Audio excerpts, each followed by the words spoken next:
मायूसी चलती रही, इनकी काविशें चलती रही।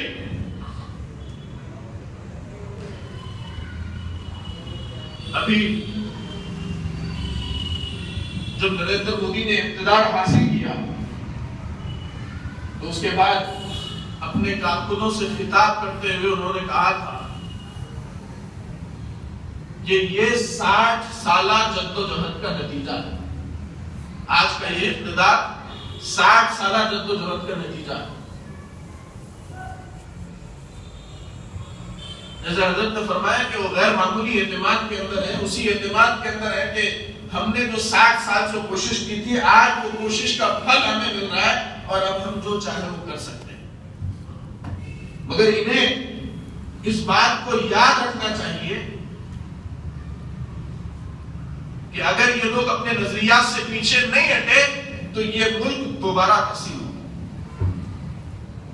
एक तकसीम से ये मुल्क मुतासिर हुआ है, अब दोबारा तकसीम होगा ये मुल्क। और ये ऐसी बात नहीं है जो बेसमझे कही जा रही हो। अभी 2 दिन पहले मैं क्रिश्चियन हजरात के एक प्रोग्राम में था,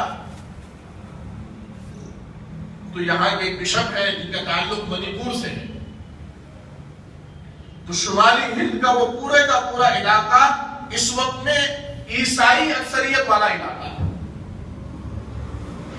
तो क्या ये हिंदू ये समझते हैं कि आप हिंदू राष्ट्र कायम करें, हिंदू मजहब की बुनियादों पे इस मुल्क का आईन बनाए और पूरी ईसाई दुनिया सोती रहे और खामोश रहे?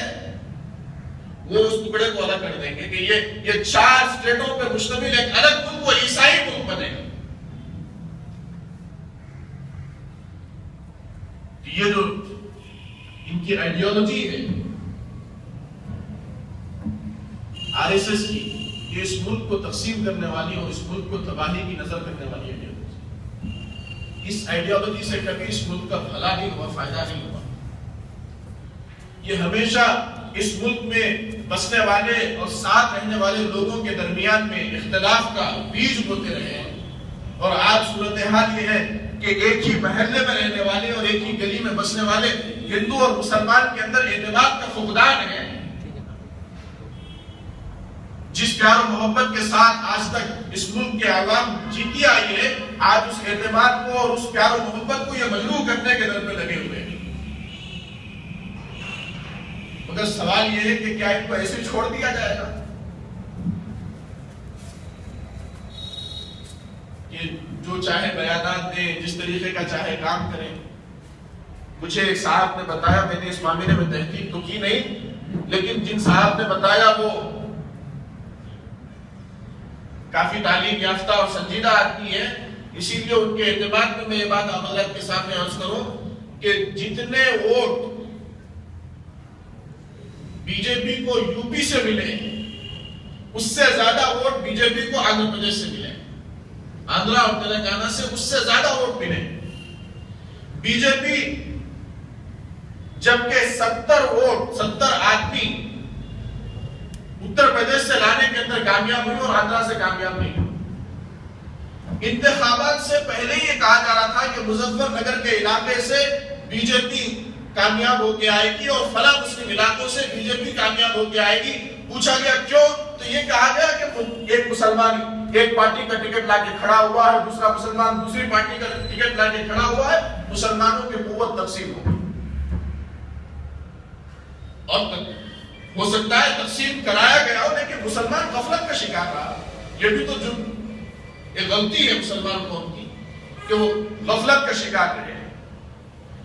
इसी प्लेटफॉर्म से इंतखाबात से कबल हज़रत ने हुक्म फरमाया था कि इंतखाबात के क्या नतायज रहेंगे, इस मौजू पे यहीं पे खिताब हो रहा था। उस वक्त में मैंने अर्ज किया था कि बहुत मुमकिन है कि इंतखाबात के अंदर केसीआर अपनी हुकूमत बनाए।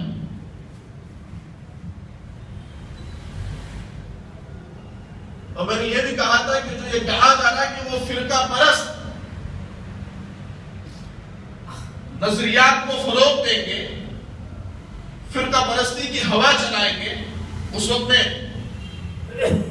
मेरे बुजुर्ग मुहतरम इकबाल अहमद इंजीनियर साहब भी मौजूद थे। मैंने कहा था कि ऐसे अफराद इसमें हैं और हमें उम्मीद है कि वो उस तरफ नहीं जाएंगे।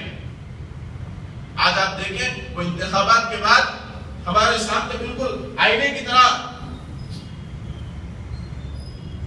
उनके इक़दाम हैं, और ये कहा जा रहा है कि तेलंगाना का सीएम मुसलमानों का सीएम है। तो इस फासले को भी समेटने की जरूरत है। अगर हम ये चाहते हैं कि इस मुल्क से फिरका परस्ती खत्म हो, तो ये उसी वक्त मुमकिन है जब हम सेक्युलर इत्तेहाद को मजबूत करें, सेक्युलर पार्टियों को करीब लाएं, हमारे अफराद उनका हिस्सा बने, मुसलमान कौम उसका हिस्सा बने, और सेक्युलर पार्टियों को मुत्तहिद किया जाए। इसलिए कि इस वक्त में ये मुल्क दो नजरियात के दरमियान झूल रहा है, एक सेक्युलरिज्म के नजरिया, एक फिरका परस्ती के नजरिया। आज वही फिरका परस्ती का असर है कि ये हिंदू और हिंदुस्तानी का लफ्ज जोड़ा गया, जबकि दस्तूर के अंदर, आईन के अंदर इस मुल्क में बसने वाले लोगों के लिए इंडियन और भारत का लफ्ज इस्तेमाल हुआ। और उसी बाप सैफ के सदर अपने कई प्रोग्रामों के अंदर ये कहते आ रहे हैं कि ये अजीब बात है कि ये हिंदुस्तान का लफ्ज सबसे ज्यादा मुसलमान इस्तेमाल करते हैं, जबकि मुसलमानों को भारत का लफ्ज इस्तेमाल करना चाहिए। मैं ये कहूंगा कि अगर तारीखी एतबारात से ये बात कही जाती है कि भाई उस नदी के इस पार जितना इलाका है जिसके अंदर इस वक्त पाकिस्तान भी आता है, कश्मीर भी आता है, नेपाल भी आता है, बांग्लादेश भी आता है, हिंदुस्तान भी आता है, इस तरफ बसने वाले सभी लोगों को हिंदू कहा जाएगा, हिंदुस्तानी कहा जाएगा, तो फिर सवाल ये पैदा होता है कि अगर ये इलाकाई लफ्ज है, इलाकाई बुनियादों पर बोला जाने वाला लफ्ज है, एक इलाके में बसने वाले लोगों पर बोला जाने वाला लफ्ज है, तो जो हिंदू इस मुल्क से बाहर रहते हैं, अमेरिका में रहते हैं, इंग्लैंड में रहते हैं, उनके लिए क्या लफ्ज इस्तेमाल किया जाएगा? उन्हें हिंदू कहा जाएगा कि नहीं कहा जाएगा? ये बात तय की जानी चाहिए। मेरे अजीजों, ये एक ऐसा मसला है हिंदुस्तान और हिंदू का, जिसकी मैं समझता हूं कि कोई हैसियत नहीं, और लोग यही समझ रहे हैं कि ये बकवास है जो है हद से ज्यादा खुद एतमादी की वजह से बकी जा रही है। अल्लाह रब्बुल इज्जत से दुआ है कि अल्लाह रब्बुल इज्जत हमें इत्तेहाद के साथ और हालात को समझते हुए इस मुल्क की हिफाजत की तौफीक नसीब फरमाए, और मुसलमानों में सही सोच और सही फिक्र को जिंदा फरमाए, और अपने बड़ों पर एतमाद नसीब फरमाए। वाखिर दावाना अल्हम्दुलिल्लाह रब्बिल आलमीन।